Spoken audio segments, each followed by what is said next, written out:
واحد الأحد خالق السماوات والأرض وأشهد أن لا إله إلا الله وحده لا شريك له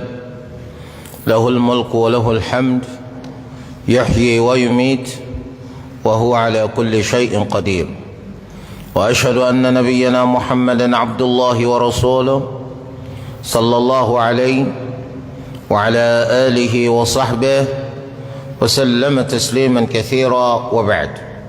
فاتقوا الله عباد الله. يقول الله عز وجل: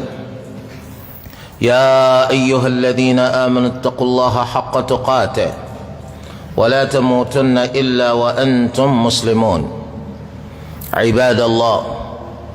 كيف تسمع وهو جتا ونين رأي لا تقبتسوا ذو الحجة بره títí tí ó fi di ọjọ́ kan nínú ayyamu tashriq,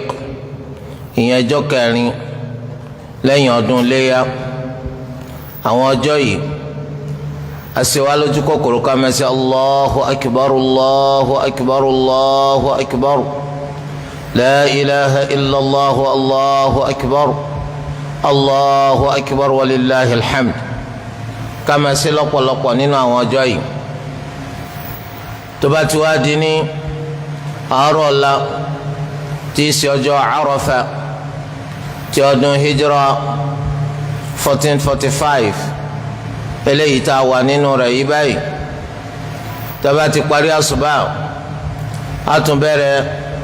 takbiratun muqayyada, àwọn Allahu akbar Allahu akbar Allahu akbar la ilaha illallah Allahu akbar Allahu akbar walillahi alhamd. àwọn èyí tó ní í ṣe pẹ̀lú ẹ̀yìn sọ̀láàtì kọ̀ọ̀kan á ṣe bẹ́ẹ̀ lọ́la lẹ́yìn gbogbo sọ̀láàtì kọ̀ọ̀kan, á ṣe bẹ́ẹ̀ lọ́túnla tí í ṣe ọjọ́ ọdún. bákan náà á ṣe bẹ́ẹ̀ níjọ́ mẹ́rin, ìjọ́ márùn, á parí rẹ̀ níjọ́ mẹ́fà lẹ́yìn tá a bá parí sọ̀láàtì al-asr ní ọjọ́ mẹ́fà. eléyìí wọn bẹ nínú àwọn ojúṣe eléyìí tá a fẹ́ kí mùsùlùmí ó mójútó nínú àwọn àsìkò péréte tí àwọn ọjọ́ ńlá yìí tó ṣẹ́kù níwájú wa, ká ṣàmúlò wọn dáadáa, ká má jẹ́ kí àwọn ọjọ́ yìí kó bọ́ mọ́ wa lọ́wọ́ láì jẹ́ pé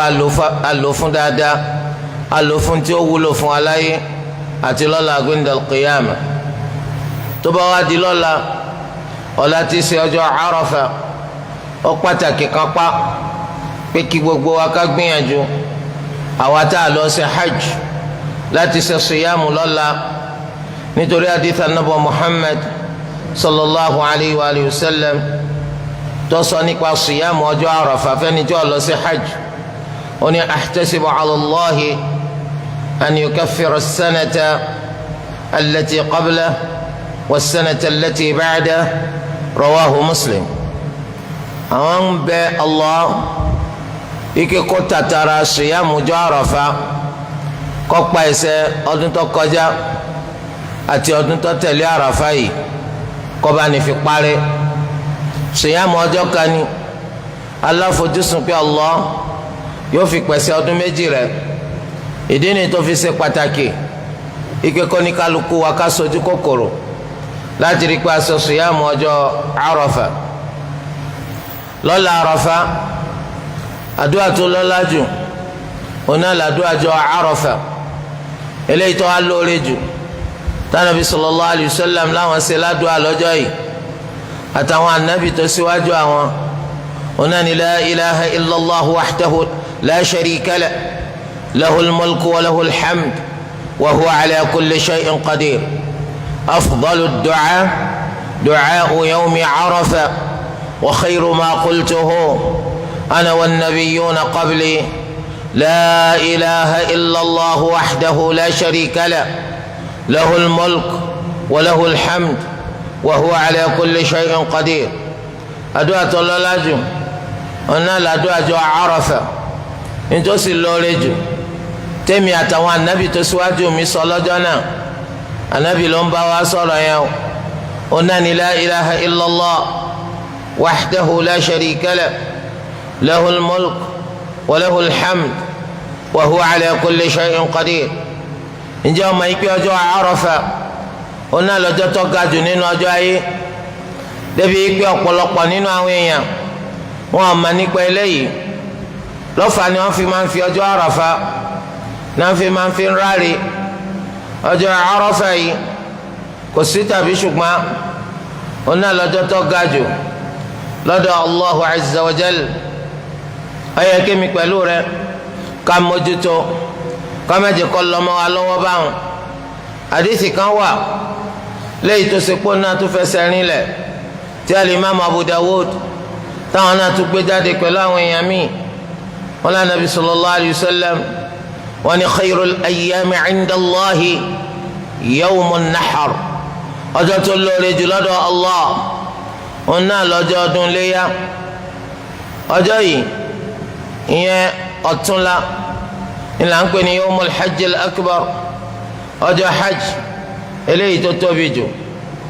kò sí tàbí ṣùgbọ́n ó yẹ kí gbogbo wa kárí pé a ṣe àmúlò ọjọ́ yìí dáadáa. ẹni tó lọ sí hajj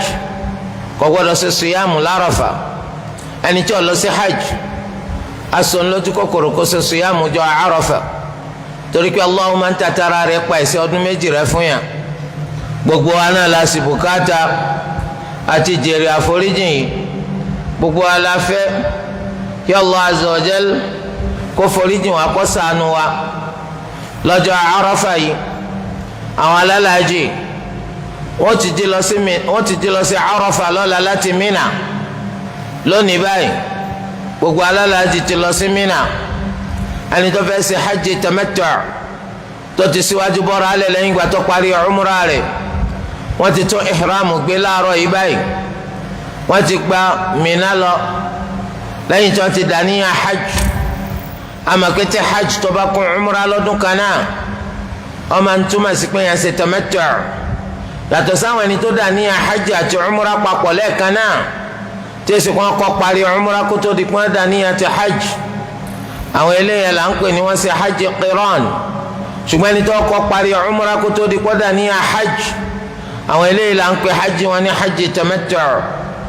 ǹjẹ́ tẹ́lẹ̀ yìí bá yé wa àwọn ti gbéra gbogbo alálàájì àtẹ̀ntì ṣe hajj ifrad àtẹ̀ntì ṣe hajj qiran àtẹ̀ntì tamattu' gbogbo wọn ti gbéra wọn ti lọ sí Mina láàárọ̀ yìí. Mina ni wọ́n wà báyìí níbi tó ní kálukú wọn tó ti sọ àníyàn rẹ̀ dọ̀tun. ẹni tí ń ṣe hajj tamattu' nígbà tá ní àwọn ní ifrad àti qiran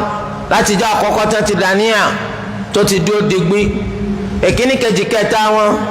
wọ́n máa ṣe labbaik Allahumma labbaik labbaik la sharika laka labbaik innal hamda wan ni'mata laka wal mulk la sharika lak. ní ìgbà tí alálàájì tí wọ́n bá di pé wọ́n sùn ní Mina lónìí tó bá di pé lẹ́ẹ̀ má lọ́la lẹ́yìn àṣùbà tílẹ̀ bá ti má kedere tó di pé oòrùn ti yọ wọ́n máa gbéra kúrò ní Mina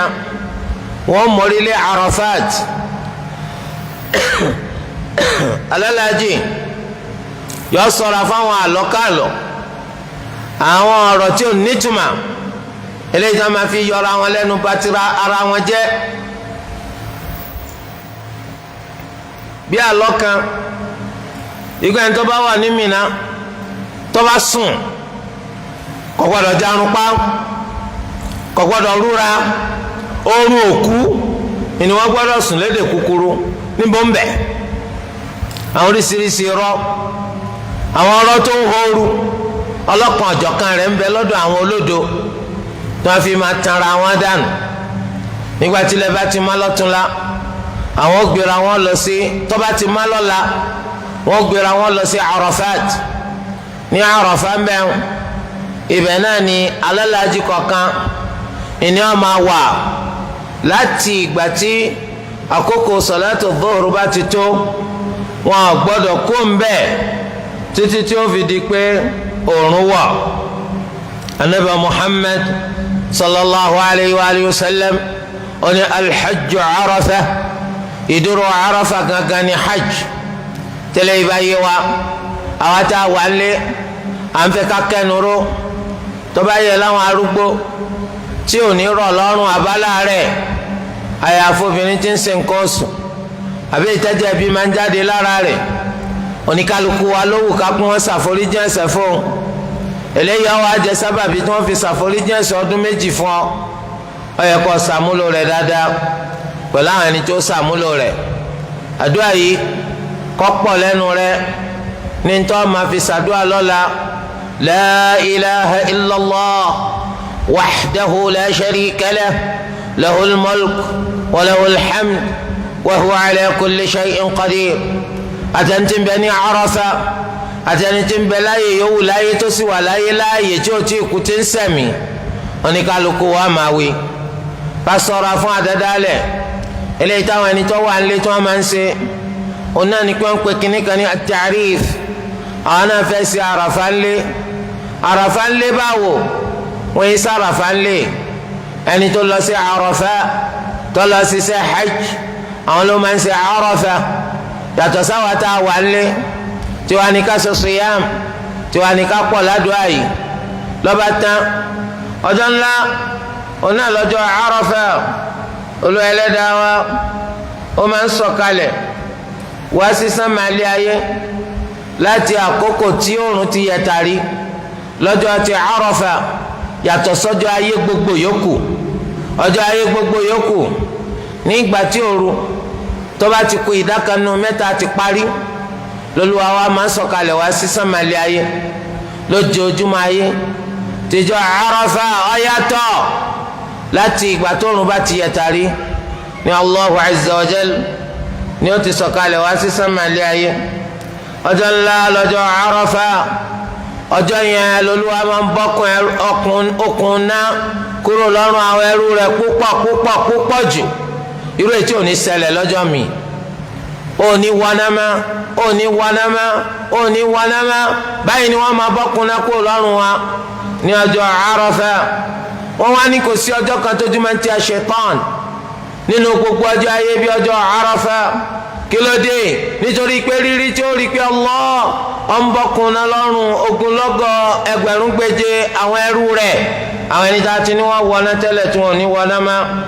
ìbànújẹ́ yóò ṣe Ṣaitan Olúwa Ẹlẹ́dàá wa ó máa ń súnmọ́ àwọn ẹ̀dá rẹ̀ pẹ́kípẹ́kí ní ọjọ́ Àrafà ọjọ́ yìí Olúwa máa fi àwọn ẹrú rẹ̀ tí wọ́n wá sí Àrafà láti wá ṣe tó lágbára tó ga nínú orígun ṣe hajj Olúwa máa fi wọ́n ṣe fáàrí yóò máa fi wọ́n ṣe yangàn níwájú àwọn màláíkà Olúwa Ẹlẹ́dàá wa yóò máa wá sọ fún wọn pé kí làwọn ẹrú mi ń fẹ́ àwọn màláíkà sọ pé àforíjì rẹ ni Olúwa ní ishhadu fa inni qad ghafartu lahum ẹ jẹ́rìí o nítorí pé mo ti foríjì wọn ẹ jẹ́rìí sí pé mo ti foríjì wọn. Allahu akbar ọjọ́ ńlá yìí Olúwa Ẹlẹ́dàá wa ọgbà fún ọ ìwọ lọ ṣiṣẹ́ hajj ọ̀sánú rẹ ó bu ọ láṣìírí ó fi dọ́hùn ṣe àmúlò àkókò yìí dáadáa mẹ́jọ ọlọ́mọ ọlọ́lọ́fọ mẹ́jọ parí mọ́ ọlọ́wọ́ nínú ẹ̀fẹ̀ àwàdàkáwàdà erékeré tí ò nítumà nítorí pé tó bá ti bọ́ ó ti bọ́nu tí Àrafà yìí bá ti lọ tàlẹ́ni náà tọ́ mà bóyá tọdún tí ń bọ̀ bóyá yóò bọ̀ ńláyé òsì tàbí ṣùgbọ́n Allahu Azza wa Jal ó nìkan ńlọmọ ẹni tí wọ́n bá láyé tìyẹn èyí tí ń bọ̀ lọ́dún tí ń bọ̀ ẹ̀yin tẹ́ wà ń lé ẹ̀yin náà kú oríire pé jẹ́ mùsùlùmí ẹ kú oríire pé ń wá àwòkọ́ṣe anabi Muhammad sallallahu alayhi wa alihi wa sallam níta nàbí ní ká ṣe tó ń tipa wọ̀ lọ sí Àrafà á lọ sí hajj tẹ́mi pẹ̀lú rẹ̀ náà bá mójútó ọ̀dájú kó orí láàmúbọ̀ ń bẹ̀ Allahu akbar Allahu akbar Allahu akbar la ilaha illallah Allahu akbar Allahu akbar walillahi alhamd ànígbọ́lọ́ yìí sẹ́ àkókò wíwí rẹ̀ lọ́pọ̀lọpọ̀ iná làwà yìí èyí tí ó yẹ kẹ́mi pẹ̀lú rẹ̀ káfi wíwí rẹ̀ káfi ṣeré rárá bí ti wùlé òkèrè ma ẹ̀rí àwọn tá a wà ń lé nínú àwọn nǹkan eléyìí tá à ń fẹ́ ká gbìyànjú láti ṣe òun náà ni ká pa ẹran léyà òun náà ni ìjọsìn ńlá kan gbòógì tó ló wà ń fẹ́ kémi pẹ̀lú rẹ̀ ká kópa nínú rẹ̀ tá a bá lágbára ń tá a lè fi pa tó bá di ní ọ̀túnla ọjọ́ ọdún. a sì ti mà wípé ẹran iléyá tẹ̀rí yẹn a lè pa ràkúnmí fún, a lè pa màálù fún, a lè pa àgbò fún. ó ń bẹ nínú àwọn olùmọ̀ àwọn ẹni tí wọ́n sọ wípé ká pàgbò fún lọ́lọ́lá jù, ìyẹn ìmáàmù wa Malik rahimahullah, wọ́n ní nítorí pé àgbò ńlá kan ní Allahu fi ṣe ìràpadà fún anabi Ismail ọmọ anabi Ibrahim alayhim as-salatu was-salam. bẹ́ẹ̀ ni àkọọ́lẹ̀ fi hàn wá wípé àgbò anabi máa ń pa fún léyà. eléyìí kọ̀kọ́ dínà ẹ̀ ń bá fẹ́ pa màlúù àbọ̀ fẹ́ pa ràkúnmí, nítorí pé ọ̀rọ̀ tá a máa sọ nípa ẹran léyà kò ní í fi nǹkan kan yàtọ̀ sí ń tá a sọ nípa ẹran hádáyà, yàtọ̀ sí pé gbogbo àyè lókè pẹ̀ ni wọ́n ti máa pa léyà, yàtọ̀ sí ẹran hádáyà eléyìí tó ṣe pé Mẹ́kà iná la ti gbọ́dọ̀ pa, nítorí pé wọ́n pa ẹran hádáyà láti fi tọrẹ fún Kaaba. Kaaba kì í jẹran, Kaaba kì í mumi. àwọn aláìní tó ń gbé agbègbè Kaaba, agbègbè haram, àwọn náà la fẹ́ fẹ́ràn ẹ tọrọ fún. torí ẹ wọn kì í pẹran hádáyà níbòmíì yàtọ̀ sí Mẹ́kà àbáwọn agbègbè rẹ̀. torí rẹ̀ wọ́n máa ń pẹran ní Mina, wọ́n máa ń pẹran ní Mẹ́kà. torí ẹ gbogbo Mina wàfíjájúha manhar àti gbogbo àwọn kọ̀rọ̀kọ́ndù rẹ̀ ibùdóra ni, bẹ́ẹ̀ náà ni Mẹ́kà. torí eléyìí wọ́n máa ń fi ràkúnmí fi pa hadi, wọ́n máa ń fi màlúù náà, wọ́n máa ń fi ràkúnmí náà pẹran léyà, wọ́n máa ń fi màlúù fi pẹran hádáyà, bẹ́ẹ̀ ni wọ́n máa ń fi màlúù náà pẹran léyà. gẹ́lẹ́ bẹ́ẹ̀ ni wọ́n máa ń fi àgbò ni wọ́n máa ń fi pẹran hádáyà, bẹ́ẹ̀ náà ni wọ́n máa ń fi pa ẹran tìléyà. àmọ́ kí n gbàtà nàbẹ Muhammad sallallahu alayhi wa sallam tó lọ ṣe hajj, ràkúnmí 100 lànàbí pa, ànàbí ọ̀pàgbò kọ́dà kọ́ pa màlúù gan pẹ̀lú. ràkúnmí 100 ni lànàbí sallallahu alayhi wa sallam pa. lọ́ngbọ́n yẹn ò ìwà ahun àbí ń bá hun, ahun yìí ni ojogún ẹ lọ́dọ̀ àwọn bàbá rẹ̀, máa bàbá rẹ̀ náà jogún ẹ lọ́dọ̀ àwọn bàbá ńlá. ó sàhun títí ó tún sàhun nídìí ẹ̀sìn. owó tó yẹ kó lò láti fi pẹran nígbà tó yẹ pé hajj tamattu ló ṣe àbí hajj qiran, ó tún máa dábí ọgbọ́n ẹlẹ́kùn sí ọ̀sán náà báyọ, nítorí pé owó yìí báyìí àfa anídìẹ mo ti ẹ̀rí tẹlifíṣàn lójú méjì kan àti pàkó àtọ́jú ní fi ríran. ẹ̀rí tẹlifíṣàn lọ wá lọ Mẹ́kà aláìmọ̀ntì kan wọ́n ta tẹlifíṣàn lóyún àpótí alákòóbá tó kóbọ̀ débi tó dé iná ló tún lọ ra Mẹ́kà. akramakumullah ọ̀pọ̀lọpọ̀ nínú wa kọ́mọ́ kókó tó gbé lọ Mẹ́kà ó dọ̀ntà ìdán lọ́lọ́ kanyin mánu ìwọ̀n ń bóyin ń bó ẹnu oníbà tí ìṣiṣẹ́ hajj Allahu sáré pa ti dé Mẹ́kà. Allah sẹ́ńtẹ́ wá lọ́nu tó fi lọ sàdúrà kádùá nídìí Kaaba kọ̀dá kama ó ń ṣe pé ó rò pé ó ń sàdúrà. torí ẹ̀ iná ló ṣe jẹ́ pọ́ pàtàkì kémi pẹ̀lú rẹ̀ ká kẹ́kọ̀ọ́ nípa ẹ̀sìn wa, ká mọ̀ nípa ẹ̀sìn wa, ká mọ̀ bó ti ṣe yẹ ká máa ṣe, nítorí kó má bàa máa já sí pàbò, kó má bàa di tí wọ́n máa kọ̀tì sí wa lọ́wọ́. lọ́jọ́ ọdún yìí à ń fẹ́ ká pẹran léyà, èyí tágbára rẹ̀ bá ká ń bẹ̀, agbo ni màálùú tàbí ràkúnmí rí pọ̀pà kan bẹ̀, kọ́ wá burú lábẹ́ òfin ṣẹ́ríyà. ẹni tó lu abo láṣìírí kọ́ pàjọ ẹran ẹyọ kan lọ, tó o bá lágbára láti pàjọ ẹyọ kan lọ kò sí ntọ́kọ dínà rẹ̀ láti ṣe bẹ́ẹ̀ nínú òfin ṣẹ́ríyà. ìwọ ẹyọ kan o lè pàjọ ẹyọ kan lọ, tódà o bá kí màálùú náà lọ pàjọ ẹyọ kan lọ Allahu ó san lẹ́san rẹ̀, ràkúnmí lọ pàjọ ẹyọ kan lọ Allahu yó san lẹ́san rẹ̀. kò sí burú bákan náà lọ́jọ́ ọdún léyà yìí kí ọkọ pa kíyàwó pa káwọn ọmọ wọn náà gbogbo kí wọ́n pa, kò sí nǹkan tó burú ń bẹ̀. nítorí pé èmi fẹ́ ṣẹ̀sìn, ìwọ fẹ́ ṣẹ̀sìn, àwọn ọkùnrin ń ṣẹ̀sìn, àwọn obìnrin ń ṣẹ̀sìn, oníkálukú wa tá a bá ṣẹ̀sìn iná làgbàládá lórí ẹ̀. ẹ̀sìn yìí ká pẹran léyà kì í sọ̀ràn àyàn, ṣùgbọ́n ẹ̀sìn ni tó bá ṣe tó ṣe fún Allah ládàrí òní gbé ńbọ wá lolúwa tí wàá kọ dínà obìnrin kó ná pẹran léyà rẹ̀ kó fi gba ládá ńbọ lolúwa ti kọ dínà àwọn ọmọ yín tó ṣe pa àwọn náà wọ́n lówó tí wọ́n fi lè pa káwọn náà pa kó wọ́n fi gba ládá kò síbi tó lùwà ti kọ dínà nìkankan eléyìí ò sínú tí wọ́n ń pè ní nàkúnà nítorí pé ẹran tẹ́ rí yẹn ọmọ èèyàn ní gbogbo ògbà láyèkáyè àti bí ọjọ́ orí wọn bá ti ṣe rí iná ni wọ́n ń bùkátà ẹran ní jíjẹ nínú ìgbésí ayé wọn wọ́n kàn lè jẹ́ pé látàrí eyín rẹ̀ ò tí ì gbó onírú ẹran tó lè jẹ látàrí pé eyín rẹ̀ ti gbó lẹ̀ onírú ẹran tó lè jẹ gbogbo oníkálukú wọn náà ló ń bùkátà àti jẹran ọmọ ènìyàn fi gàrí ṣòfò sẹ́ran ní ọmọ wa fi ráàrí kò sínú pé wọ́n ná nàkúnà ìnákúnà báwo ìnákúnà ṣe jẹ́ nígbà tí wọ́n pẹran léyà bóòlù ṣe lè jẹ́ nàkúnà bóòlù ṣe jẹ́ nàápà ìnáàpà báwo tówó tí mo mú tí mo fi ṣẹ̀sìn láàrin mi sí Allah ló túmọ̀ sí pé mo ná nàkúnà ọ̀hán nítorí pé ọkọ kan àtìyàwó rẹ̀ náà ni sẹ́ran kan ò ti tó wọn eléyìí àgbàgbọ́ yẹ ẹ̀sìn ni àgbọ́yé tó dorí kodò nìyẹn ẹ ṣe sọ pé sọlá ti tọkọ náà ti tó kíyàwó ọmọ wulẹ̀ ṣe sọlá síyàmù tọkọ ti tó kíyàwó ọmọ wulẹ̀ ṣe síyàmù hajj tọkọ àwa tó bí adúrú owó yìí tíyàwó náà tún wá lọ hajj àìṣe sọ bẹ́ẹ̀ torí ẹ̀ nínú òfin ṣẹ̀ríyà gbogbo wa lÓlúwa bá wí o gbogbo wa lÓlúwa ní ká ṣẹ̀sìn gbogbo wa lÓlúwa ní ká ṣẹ̀sìn ọkọ kan kọ́wọ́lọ́ ti torí pé ìyàwó ti mójú tẹ̀sìn wọn àjọkò rẹ pẹ̀tì kọ́ máa fẹ̀sìn ráre bẹ́ẹ̀ níyàwó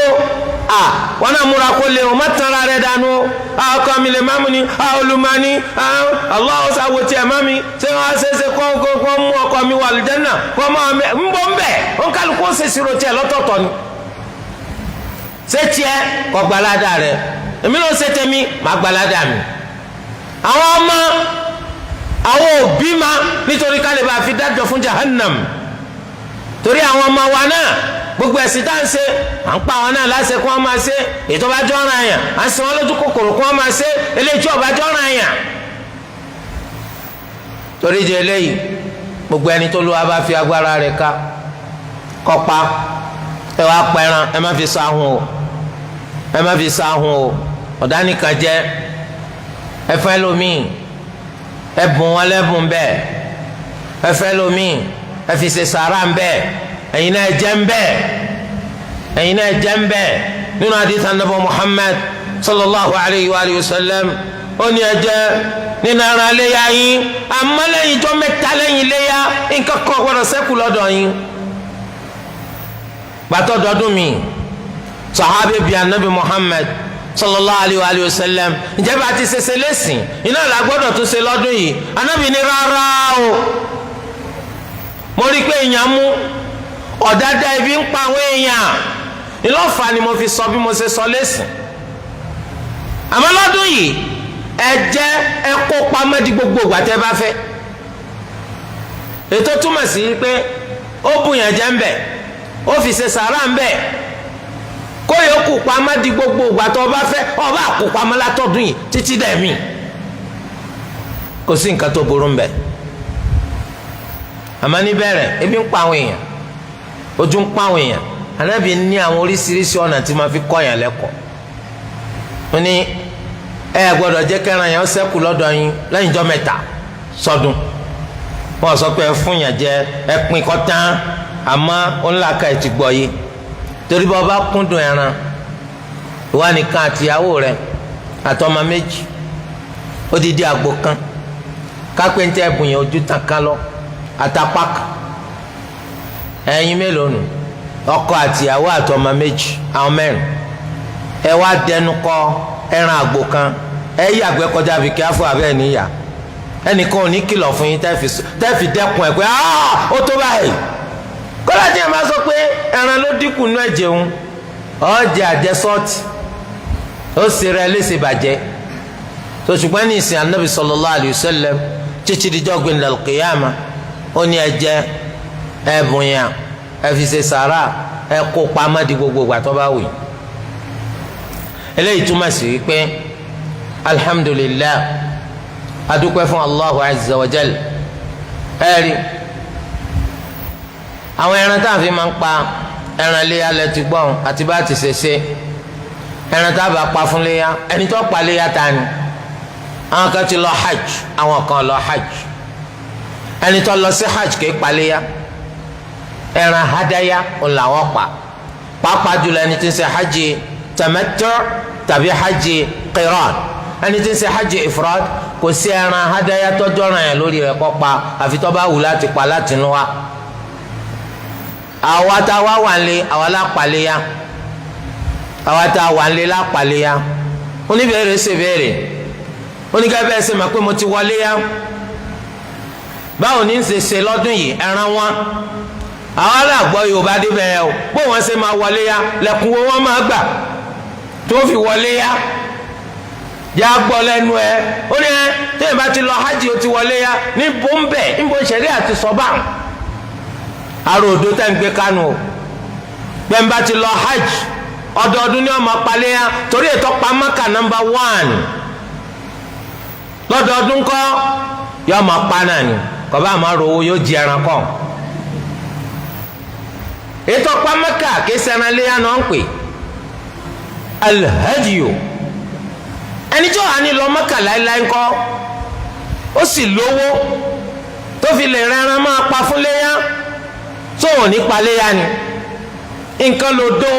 kọ́yẹ́pẹ́ ni tí wọ́n máa ṣàlàyé ẹ̀sìn fáwọn èèyàn kò gbọ́yé bóun ti ṣe sí náà ni ó sì àwọn tí máa ń tẹ́tí gbọ́ náà ni ó sì wọ́n lọ́nà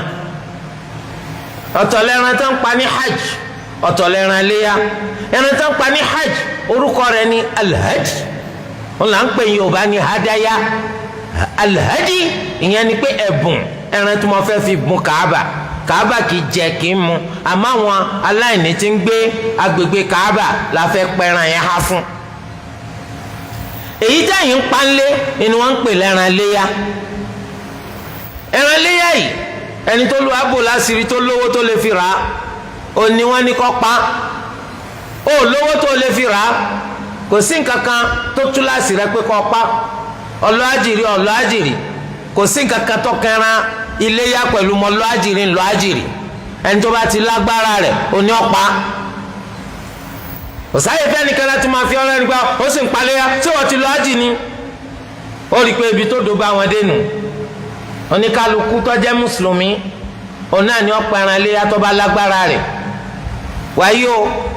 ẹran iléyà táwọn ń pa mọ́ lágbára rẹ̀ lọ́dún yìí torí pàṣírí mi bò máa pa ìlágbára rẹ̀ ń gbà mí kò sí wàhálà ń bẹ kò sí túláàsì ń bẹ tọ́ba rẹ̀ ni bùn ọjẹ́ kọjẹ́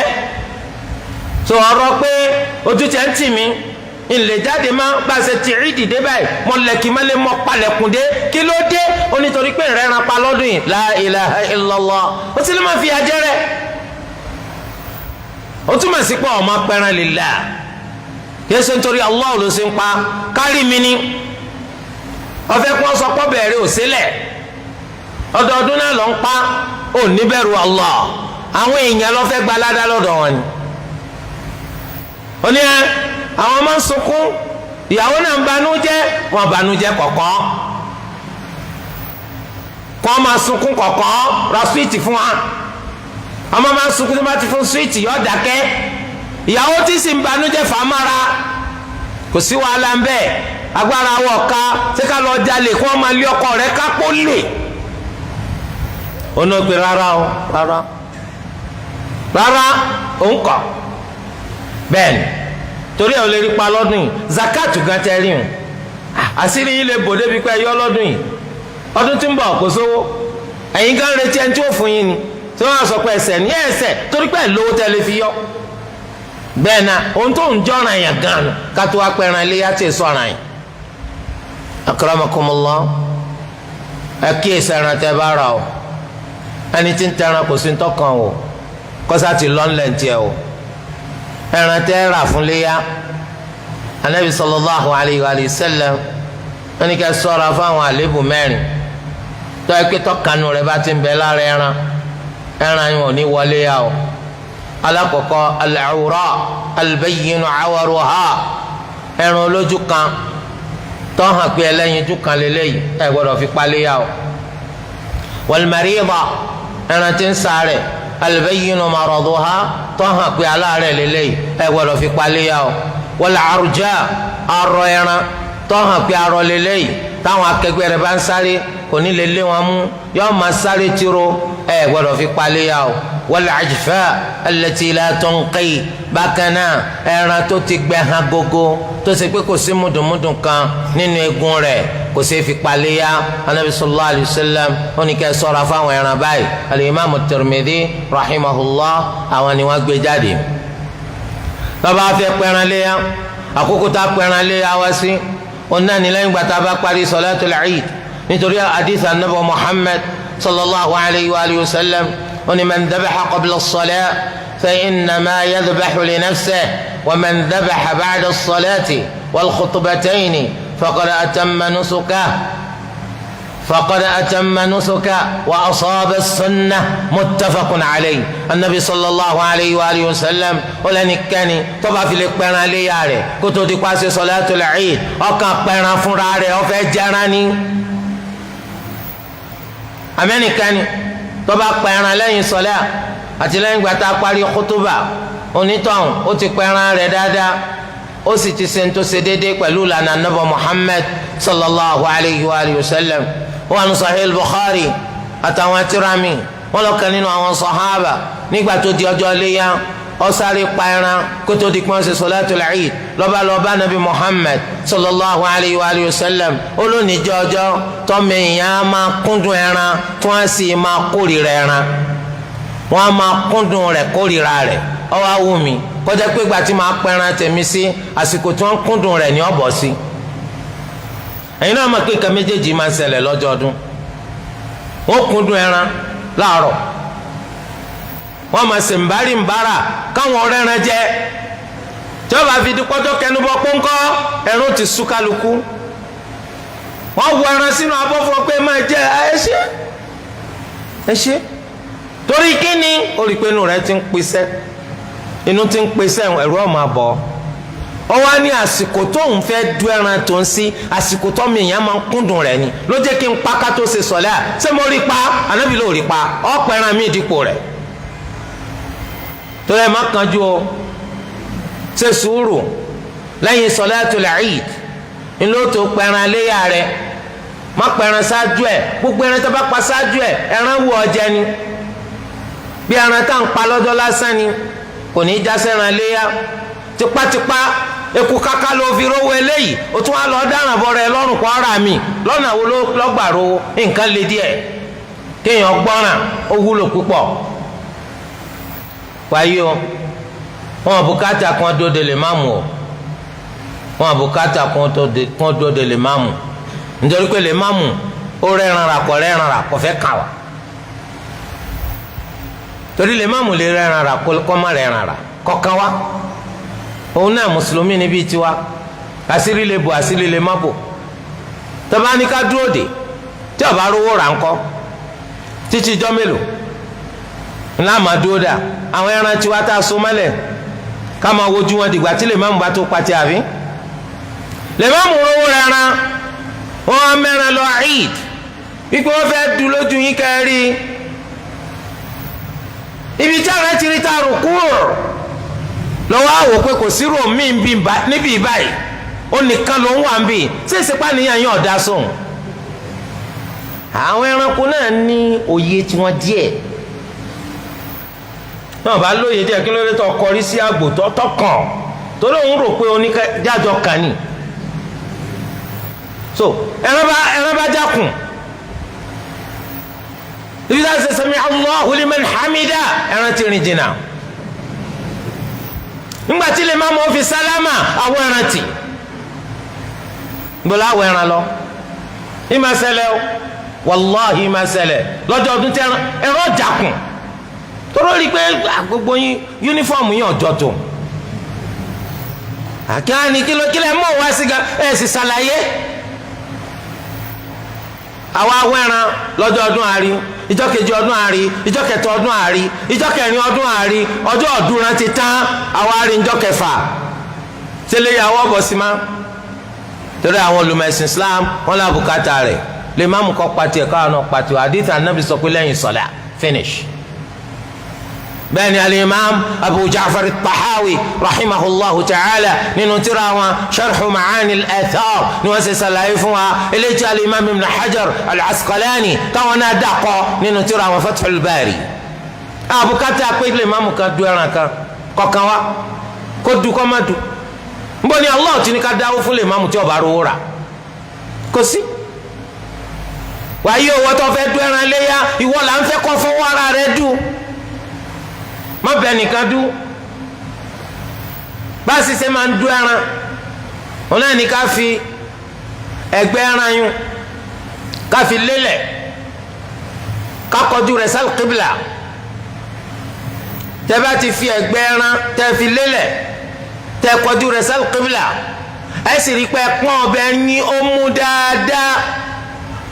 bisimilahi allahu akbar allahumma hadha anni wa an ahli bayti ó wí wípé eléyìí o ya Rabb ẹran léyà tèmínú àti tàwọn ará ilé mi ètò túmọ̀ sí pé wọ́n lọ pa pẹ̀lú owó rẹ ló fi rà á àmọ́ ìyàwó àtọmọ rẹ wọ́n jẹ orogún rẹ nínú ládàá rẹ̀ kápẹ́ bàbá wa màmá wa àwọn náà ò lè pẹ́ran kódà kó ṣe pé wọ́n ti kú ó lè tún kí àwọn náà bọ̀ ya Rabb hadha anni wa an ahli bayti wa an waliday àtàwọn bàbá àtìyá mi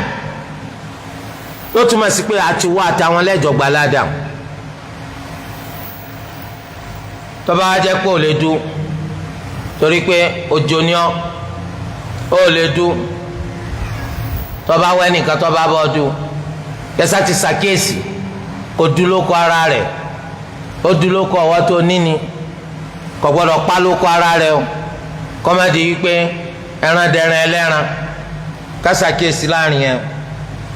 ẹni tọ́ba wa du òṣòwò àyà kan tá a fún nínú ẹran àbọ̀bá wa kún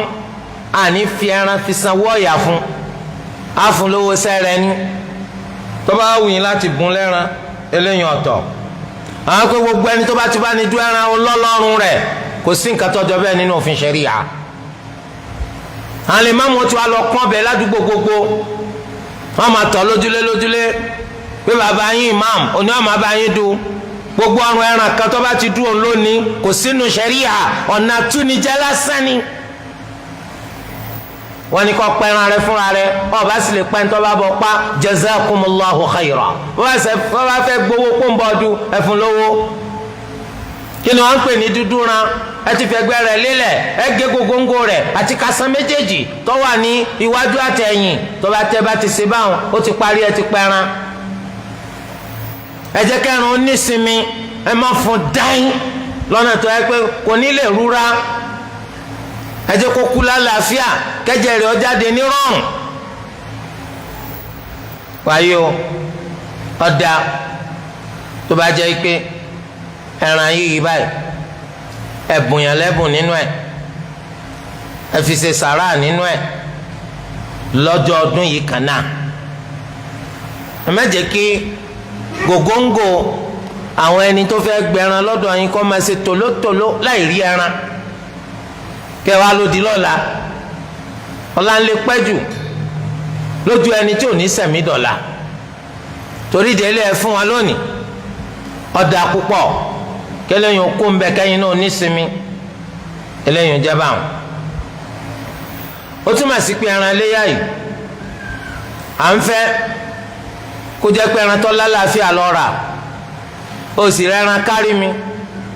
ọ̀rẹ́ ẹran tó fẹ́ fi ṣe fùkẹ́ kò sì sí ntọ́kàn pẹ̀lú ntí ẹlẹ́gàn bẹnu sùtì tí ó sọ nípa ẹran rẹ níta tí ń sọ láti sí gan kọ̀ọ̀kan pẹ̀rẹ̀ kí ló kàn ẹ̀rọ káwọn kan wà tó dilẹ̀ tí ò níṣẹ́ àwọn bẹnu sọ̀nsọ̀ gúbọ́ ní dé wọ́n lè gbé ọ sórí àtẹ pé ẹran tó rà kò dúró ń dó báyìí lọ èwo ni wọ́n rà èwo ni wọ́n rà kí ló kàn asorun wájú pọ̀ mọ́ ti pàkọ́ kí ló kàn wọ́n náà sì ra gàngàràngàn nítorí àwọn ẹlẹ́nu sọ̀tì náà ni pé màálù ń yájú ni ẹran ń tóbi nítorí fẹ́nu baba Karimi Nigerian Limited kí èsì ẹ̀sìn làwa ń ṣe gbogbo ìtọ́jú alójú ìrọ̀ lásán ni ọ̀dọ̀ àwọn òpònú ló ti máa ń jọjú ẹni tó fẹ́ ṣẹ̀sìn ǹjẹ́ ẹran yìí sọ ṣe déédéé ntànàbì ní ká pa sọkadun àbí ọkadun sọlálàáfíà àbí ọlálàáfíà alhamdulillah kí Allah sá ti gbà lẹ́sìn eléyìí lọ pàtàkì. àwọn mẹ́ran léyà lọ́dọọdún a máa fi ya fọ́tò iléyà ọdún kìíní tí mo pa ni ọdún kejì ọdún kẹta kò sínú lànà àwọn mùsùlùmí. fọ́tò nǹkan kọ̀tọ̀nà nínú òfin ṣẹ̀ríyà abẹ̀mí kan máa ya fọ́tò rẹ̀ ẹ mọ̀ kẹ́rin náà abẹ̀mí ni wọ́gán abẹ̀mí ni pé kíni ọ̀tò pálọ̀ pé láti 1975 up till date ọbẹ̀ òsèlè ńgbà kan ó tún lọ wátìs àwọn wa ń kọ sí gbogbo fọ́tò kọ̀ọ̀kan di pé tọdún báyìí ni pé kúrú eléyìí ga ọ̀gá ju tọdún tó kọjá lọ ẹgbọ́rọ̀ ṣé nǹkan tá a fẹ́ lónìí kí ṣe ń tá a fẹ́ lónìí jàmá torí di eléyìí báyìí ọmọ wa wọn lábẹ́ òfin ṣẹ̀ríà wọn ní tẹ́ bá ti rẹran tẹni ẹran léyà mi ni ta'ayyanat ẹ gbọ́dọ̀ parọ́ rẹ̀ ẹran léyà mi ni ọ gbọ́dọ̀ parọ́ rẹ̀ náà lọ pa fún léyà nǹkan kan ló lè ṣe ó lè rà mí kùn àmọ́ pé mo fẹ́ parọ́ rẹ̀ àfi tó bá kú ló lè rà mí dípò rẹ̀ eléyìí jẹ́ bó ti ṣe jẹ́ mbẹ́ abẹ́ Allah níta fi ṣe léyà náà àwọn ẹni tó ti rí Olúwa má lù pa fún wa àwọn ẹni tí ò tí ì rí Olúwa ẹlẹ́dàá wa lànà kó wọn gbogbo wa náà Olúwa ẹlẹ́dàá wa kó bò wá láṣìírí lọ́nà tá a lérò àti ibi tá a fọkàn sí Olúwa kó bò wá láṣìírí kó fún wa ní halal kó lè wa dènà sí haram aqulu qawli hadha wa astaghfirullaha al-azima li wa lakum fastaghfiruhu innahu huwal ghafurur rahim.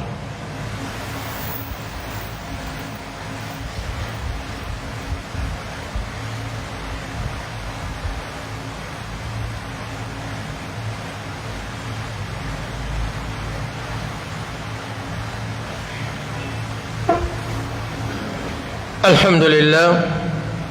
وأشهد أن لا إله إلا الله وحده لا شريك له له الملك وله الحمد وهو على كل شيء قدير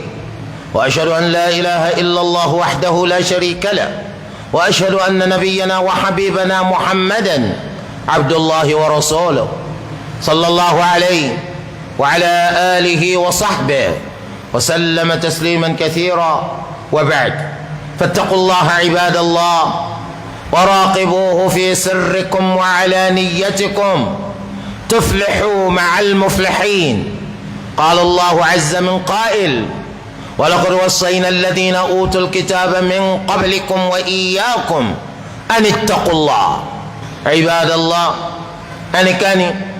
تودوا ما في البلاي تجي مسلمي أدو مسلمي وأبولاي dúpẹ́ fún Allah ọba tó ní kí ọjọ́ ńlá yìí kó sojú rẹ ọba tó dá ọ sí tó ní kẹ́mi rẹ ogún títí di ọjọ́ ọdún orí ńlá lolúwa ṣe fún ọ torí nínú pé ọjọ́ ń gorí ọjọ́ ọ̀sẹ̀ ń gorí ọ̀sẹ̀ oṣù ń gorí oṣù ọdún ń gorí ọdún ọ̀pọ̀lọpọ̀ nínú àwọn èèyàn tó mọ̀tọ́ dámà làwọn ti lọ àwọn náà wò ó bí ìgbà tọdún yìí ọba wọn láyé kódà á rí nínú wa ẹni tó ti rẹran léyà rẹ̀ á rí nínú wa ẹni tó ti sàsán lẹ̀ ṣùgbọ́n tí Allah tí ó kádàrá kékeré ọjọ́ yìí kó bá láyé ìwọ́n tó lu àwa ni kó bá láyé kì í máa ṣe mí máa ṣe kì í máa ṣe tọgbọ́n ó wù Allah láti ṣàánú rẹ ni torí ẹ̀ tó lu àwa bá ṣàánú èèyàn tó ṣoore fún yàn ọpẹ́ làádú Olúwa Ẹlẹ́dàá wa kó ṣe wá lọ́kàn nínú àwọn ẹrú tí wọ́n máa dúpẹ́ lórí oore tó ṣe fún wa. ẹ rí ọdún tẹ rí yẹn ó láwọn kankan tó ṣe pé a gbọ́dọ̀ mójútó lábẹ́ òfin ṣẹ̀ríyà. àkọ́kọ́ tẹ́ rọ́dún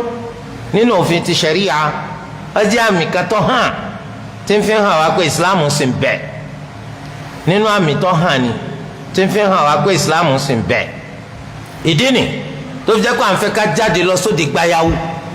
òde gbansasa ilẹ̀ tó tẹ́jú ká ti lọ ṣe sọ̀láàtùl Eid nítorí ẹni tí ò bá mà kó lè mà pa àwọn mùsùlùmí wà nítorí ẹni tí ń kárí bọnú tí ń sin ìsìláàmù tìtìjú kó náà lè bá a lè gbóhùn sókè kó mà pa àwọn ọmọ ayé òun mùsùlùmí wọn wà ẹni tí máa ń rò pé islam tí ẹ ti tán àbó ti parẹ́ pòórá kó lè mọ̀ pé sì ń bẹ iná ni wọ́n ṣe ní ká ẹ máa ṣe eid ní òde gbáyàwó níbi tí eléyìí ó ti wáyé ibi tí wọ́n tẹ̀ ń bá lọ léyìn ẹ máa rìn lọ ẹ máa lọ àwọn èèyàn ó rí i pé yes àwọn mùsùlùmí ń bẹ tó eléyìí ń bẹ nínú nǹkan tí ṣẹ̀ríyà tó wò tó fi ní ká ẹ lọ máa ṣe eid ní ibi tẹ́ ń fi máa ká ẹ lọ máa ṣe eid ní ẹ̀yìn odi ìlú níbi tó ṣe wípé àwọn èèyàn ó ti rí wípé mùsùlùmí wà ìsìláàmù sì ń bẹ ó wá jẹ́ ọ̀ràn yẹn lórí èmi pẹ̀lú rẹ gbogbo tó bá ti já mi fẹ́sìn islam kémi pẹ̀lú rẹ ó gbéga kò yẹ kó a jẹ́ pé mi pẹ̀lú rẹ láàmú tẹ́ḿbẹ́lú nítorí bá ti jẹ́ àmì ẹ̀sìn islam torí ẹ̀ lÓlúwa wa sọ pé dhalika wa man yu'azzim sha'a'ir Allah fa innaha min taqwal qulub Olúwa lélẹ́yìí jẹ́ bẹ́ẹ̀ dájúdájú àwọn ẹni tí bá ń ṣe àgbéga àwọn nǹkan tí ń jẹ́ àmì t'Olúwa ṣe lámì tiẹ̀ fẹ́sìn rẹ̀ àwọn tí bá ń ṣàgbéga rẹ̀ àmì pípáyà Allahu ń bẹ lọ́kàn wọn. akramakumullah kò gbọdọ̀ wá jẹ́ pọ́jọ́ ọdún ni wọ́n pẹ̀lú ẹnìkan lè wá wọ̀ jàkadì lẹ́lura yín pé kí ni gbà ó lè yẹ sẹ̀mí tà níjà gbogbo ìgbà tí yẹn bá sẹ̀mí ó lè kàn lẹ́sẹ̀ ó sàpọ́nlé ntòlúwa sàpọ́nlé ó sàgbéga ntòlúwa sàpọ́nlé ọkọ àtìyàwó oníjà àwọn aríjàgbá ìjà òfò ìjà àdánù gbogbo yẹn ti dá yín mà ládùúgbò tẹ̀ ń gbé ìjọ ọdún náà ìjà lẹ́ fi bẹ̀rẹ̀ ó gé ọkọ jẹ létí ọkọ gèjẹ mú eléyìí lẹ́yìn tó bá lọ sí eid la ilaha illallah la ilaha illallah kò yẹ kó rí bẹ́ẹ̀ kò yẹ kó rí bẹ́ẹ̀ ọjọ́ ọdún lónìí ẹ fi hàn pé inú yín dùn ẹ fi hàn pé béèyàn bá gẹ sínú yín kò ní kọsẹ̀ nítorí pé àmì pẹ́ mọrírì ń ti ń ṣẹlẹ̀ lónìí nù ẹ ṣe àpọ́nlé ọjọ́ yìí ẹ ṣe àgbéga rẹ̀ káfi dáàmà wípé ìbẹ̀rù Allah ó ń bẹ lọ́kàn yín nínú àwọn nǹkan tẹ́ mójútó lọ́jọ́ yìí à ń fẹ́ pé sọláàtùl Eid kẹ́ ẹ tètè ṣe sọláàtùl Eid nítorí kí ọkàn yín ó lè tètè balẹ̀ torí pé ń tọ́wọ́ àwọn adùnyìn nù tẹ́ bá fi falẹ̀ kí lẹ́ẹ̀ma tó lè ṣẹlẹ̀ sí tásìkò rẹ̀ bá ti tó ẹ ṣe sọláàtùl Eid àsìkò sọláàtùl Eid sì máa ń wọlé tí àsìkò sọláàtù Duha tó bá ti wọlé ìgbà wo lásìkò sọláàtù Duha ìní máa ń wọlé tóòrùn bá ti yọ tó gbéra sókè àsìkò sọláàtù Duha ó ti tó bá sọ pé òòrùn yọ ní ìsìn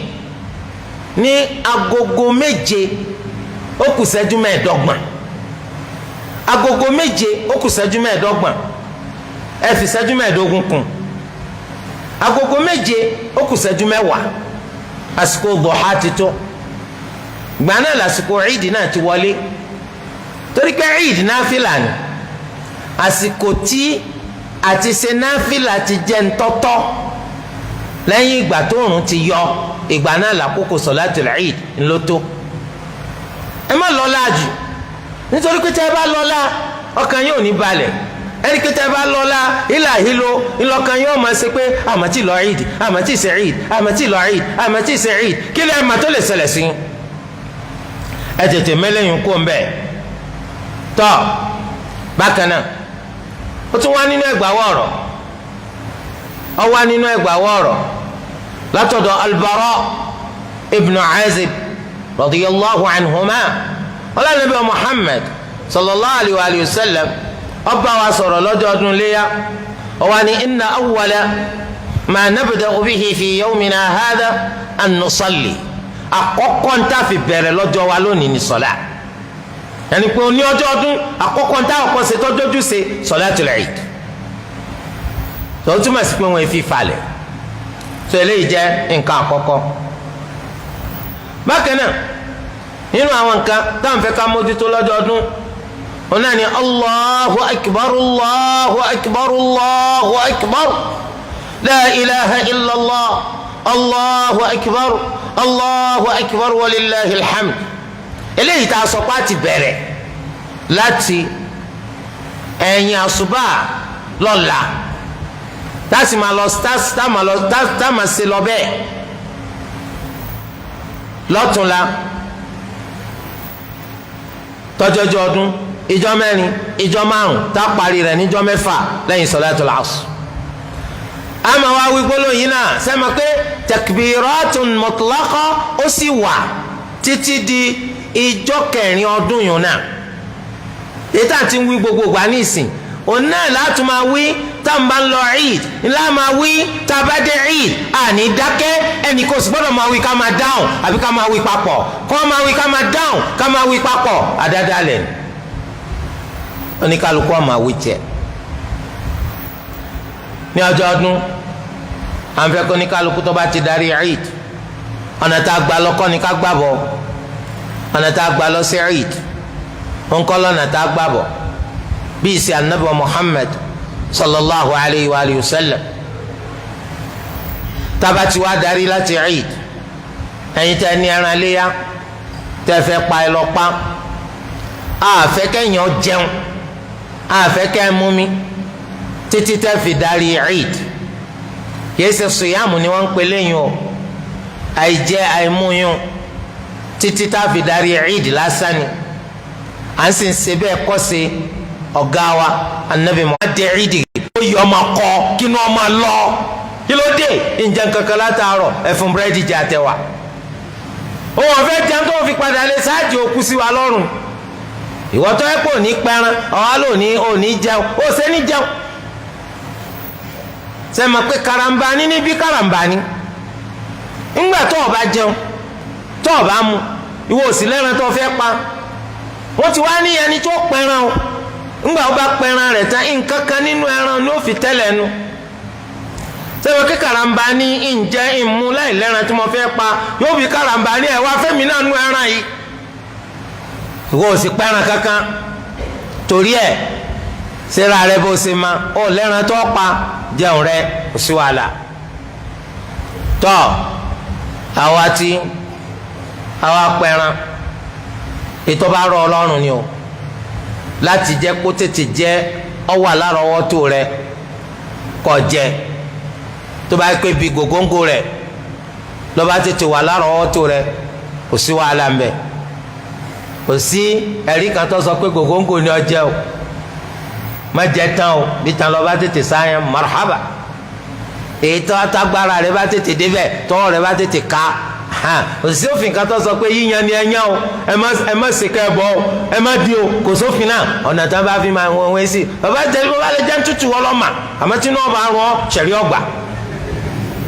torí ṣẹ̀rí àsọ pé gbogbo tí wọ́n bá ṣe ọ léṣe ọ̀ gbọ́dọ̀ jẹ gbogbo tí wọ́n bá ti pa ọ́ lá ọ̀ gbọ́dọ̀ jẹ ìdí inú tó fi ní jẹ́ tútù tọ́ lọ́jọ́ ọdún yìí báyìí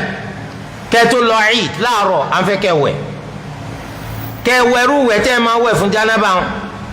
àmọ́ pẹ̀lú àníyàn máa ń wẹ̀wẹ̀ ọdún tẹ́yìn bá fẹ́ wẹ̀ kẹ̀kẹ́ àtọ́sẹ́ ẹ jẹ́ kí ìwẹ̀ tọdún ó síwájú kẹ́ tó wẹ̀ kẹ̀kẹ́ àtọ́sẹ́ ẹ máa pé tá a bá fi kẹ̀kẹ́ àtọ́sẹ́ tá a bá kọ́ fi wẹ̀ ó máa mú kárọ̀ máa yọ̀ bákanbákan ó lè mú kómi ọmọ fẹ́ débì kan dúró àmọ́ afẹ́ kọ́kàn wọ́ balẹ̀ kómi kan gbogbo ara wa nígbà tá a wẹ̀wẹ̀ ọdún ni la fi tì síwájú tẹ́bá ti wá wẹ̀ tẹ́ ẹ̀yin ọkùnrin à ń fẹ́ kẹ́ lo lọ́fíńdà kẹ́ fi lọ́fíńdà sára àmọ́ láì lò ń lòkulò àwọn obìnrin àfẹ́ káwọn fi lọ́fíńdà sára o ẹ wọ sọ yín aṣọ ọdún tó bá rọ̀ yín lọ́rùn pé kọjá pé tuntun òun náà la sọ yín ẹ̀ wọ́rí torí pé nínú àmì pẹ́ ń ṣàgbéga nǹkan tó já mi ẹ̀sìn Islam kọ́dà kéèyàn orí ọkọ ni tí ọba jọdún àbá ti rí lágbájá ìkóró dẹ́dẹ́dẹ́ báyìí kọ́kàn dòdòdò so wọ́n mọ̀ tó máa pẹ́ ń sọdún èsì tó máa wọ sọ́ká bí aṣọ ẹni tí ń ṣe mẹ́gáàdì ojoojúmọ́ aṣọ bíi mẹ́gáàdì yìí náà ni ọdún mọ̀ là ń ṣe lónìí so wẹ̀wù tó dáa sátì má nánàkúnà má sì pé kó wọn bọ ọ̀rán sókòtò kó máa wọ́ títì torí pọ́dún lẹ́ ń ṣe àti mà wípé àwọn míì lọ́jọ́ ọdún náà máa ń fárùn gbàdánù wọn lára oge nu oge àbọ̀ ń bara ẹ jẹ́ ń bara ẹ jẹ́ nìyẹn ń bara ẹ jẹ́ nù torí di eléyìí fírùngbọ̀n rẹ lẹ̀ bó ti ṣe wà àwọn obìnrin àwọn gbé jìlbáàbù wọn wọ́n gbé lórí ọ̀ṣọ́ wọn torí pọ̀ sọ wọn èsì gbogbo yẹn lọ́lẹ́tọ̀ sátìrì ọkọ wọn nìkan eléyìí jẹ́ tàwọn obìnrin à ń fẹ́ pípẹ́ jẹ́ káwọn ìyàwó yín kàn jáde káwọn náà lọ sí Eid kí wọ́n lọ sí Eid ká túyáyá lọ sí Eid bẹ́ẹ̀ lófin ẹ̀sìn Islam fẹ́ takọtabo wa ká lọ sí Eid bẹ́ẹ̀ lẹ̀sìn Islam kọ́ wa. àwọn obìnrin tó ń ṣe nǹkan oṣù Ummu Atiyya radiyallahu anha al-Ansariyya ọlọ́nàbí ni ká kó gbogbo obìnrin jáde tó fi dórí àwọn ọmọge tí ì jáde tó fi dórí àwọn tí ń ṣe nǹkan oṣù tó fi dórí gbogbo wọn kàn jáde. àmọ́ o tàbá wa débi tá a ti ṣe Salatul Eid àwọn tí ń ṣe nǹkan oṣù kàn ta kété. tẹ̀lé ìtumọ̀ sí pé owó tí ń bẹ lára mi lágbára ilé gba kí àwọn omi ọjáde ẹ̀jẹ̀ wọn jáde bàbá olówó ẹ̀jẹ̀ wọn jáde ẹ̀jẹ̀ wọn náà lọ sí Eid aláṣejù ẹ̀jẹ̀ wọn lọ Eid ẹ̀ máa lọ Eid sọ́dọ̀ àárín àwọn ọkùnrin ní òdùó ni ẹ̀ bá àárín àwọn obìnrin ẹgbẹ́ rẹ̀ ní òdùó ẹ̀jẹ̀ wọn lọ Eid kí ló dé wọn nítorí pé lọ́jọ́ yun tí wọ́n máa ń tọrọ orí ayé àti tẹlifíyàmà káwọn náà kí Allah lè forí yẹn sàwọn náà ẹjẹ àwọn ìyàwó yẹn lọ Eid ìwọ tani ọmọ bóbìnrin rìn tálẹ́gbẹ́ obìnrin ẹgbọ́rọ̀ tálẹ́gbẹ́ obìnrin ó sì ń kọ́ lù ọ̀ ń bá lò wọ́n ti ṣẹ́gbẹ́ obìnrin abẹ́rẹ́ nǹkan mẹ́ òrùka fún ọ ń jẹ́ ṣẹ́gbẹ́ obìnrin ọba ọfọsọ ọgbàsọ ọba ọlọsọ ọgbàsọ ọba tẹ́bẹ̀dì ó sùn lórí bẹ́ẹ̀dì ṣẹ́gbẹ́ obìnrin ìkànnì ọ tó bá mọ̀ ọ́ léyìn abú kọ̀ yẹ kó wọ́n fọmọ fún ọ. wà á ti yàwó ẹjọ́ márédè lọ ìdì ẹni tó bá fẹ́ sọ̀rọ̀ kó sọ̀rọ̀ ká gbọ́ kárí bí òní tẹ́ sáṣẹ́wó lọ ń bá márédè lọ ìdì ẹlòmíì àti ìyàwó rẹ̀ ní lọ ìdì yóò tẹ̀sẹ̀ márùn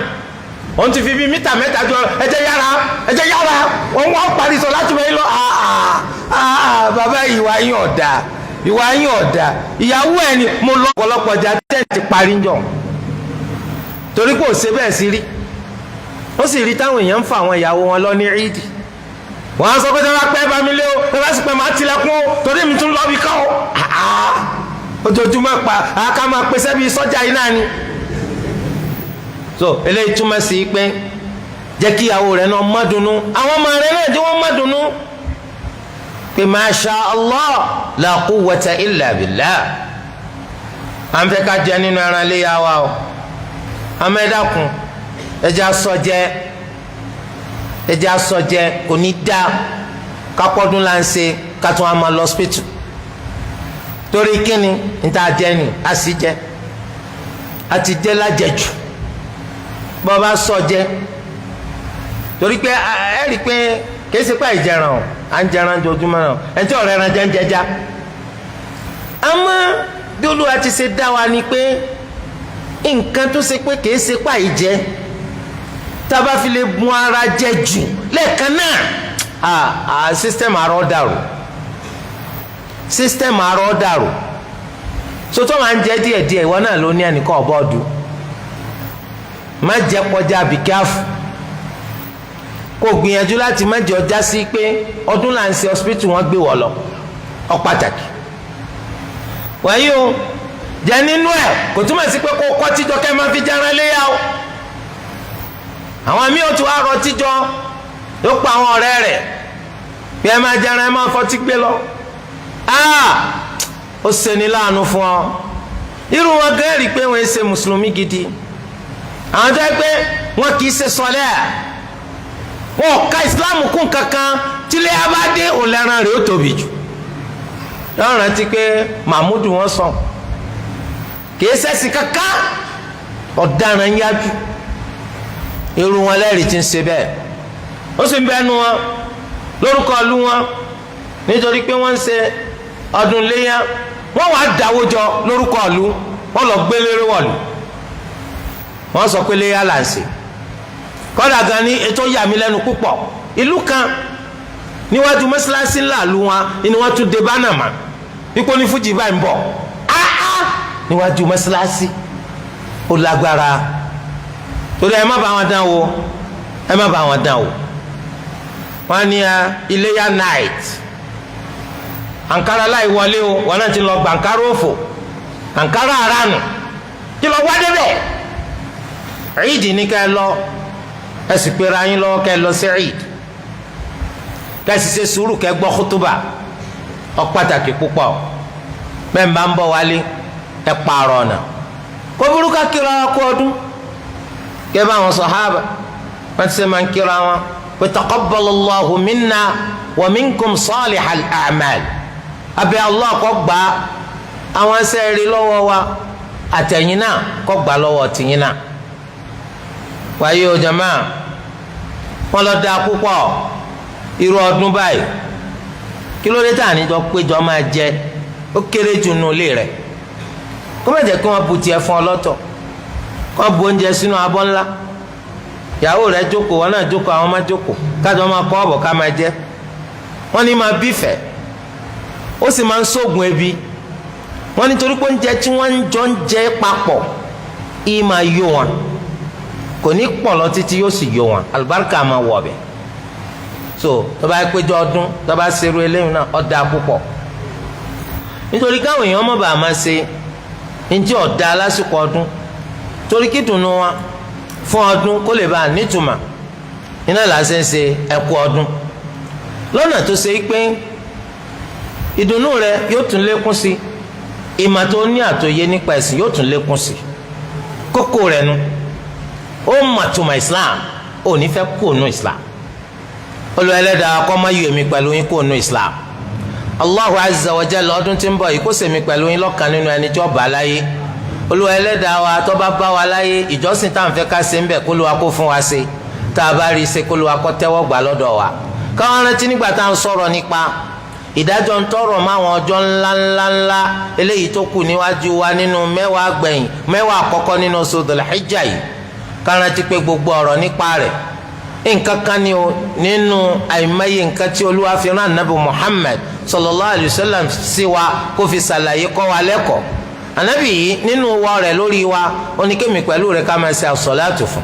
torí pé Allah àtàwọn màláíkà alápọ̀nlé àwọn náà ń ṣe àsọ̀láàtù fún Ànábì Muhammad sallallahu alayhi wa sallam Allah wa pa wá láṣẹ àwa mùsùlùmí ká máa ṣe àsọ̀láàtù fún ká máa ké فاللهم صل على محمد وعلى آل محمد كما صليت على إبراهيم وعلى آل إبراهيم إنك حميد مجيد وبارك على محمد وعلى آل محمد كما باركت على إبراهيم وعلى آل إبراهيم إنك حميد مجيد وسلم تسليما كثيرا وارض اللهم عن الخلفاء الراشدين الأئمة المهديين أبي بكر وعمر وعثمان وعلي وعن سائر أصحاب نبيك أجمعين وعن التابعين لهم بإحسان إلى يوم الدين وعنا معهم بمنك وإحسانك وكرمك يا أرحم الراحمين اللهم أعز الإسلام والمسلمين وأذل الشرك والمشركين ودمر أعداء الدين من الكفرة والملحدين ومن شايعهم اللهم كن لنا ولا تكن علينا وانصرنا ولا تنصر علينا وأيدنا ولا تؤيد علينا واهدنا ويسر الهدى لنا اللهم إنا نسألك بأنك أنت الله لا إله إلا أنت الأحد الصمد الذي لم يلد ولم يولد ولم يكن له كفوا أحد أن تقضي لنا حوائجنا كلها دقها وجلها سرها وعلانيتها أولها وآخرها ظاهرها وباطنها برحمتك يا أرحم الراحمين اللهم أصلح لنا بلادنا نيجيريا اللهم أصلح لنا بلادنا نيجيريا اللهم أصلح لنا بلادنا نيجيريا ربنا آتنا في الدنيا حسنة وفي الآخرة حسنة وقنا عذاب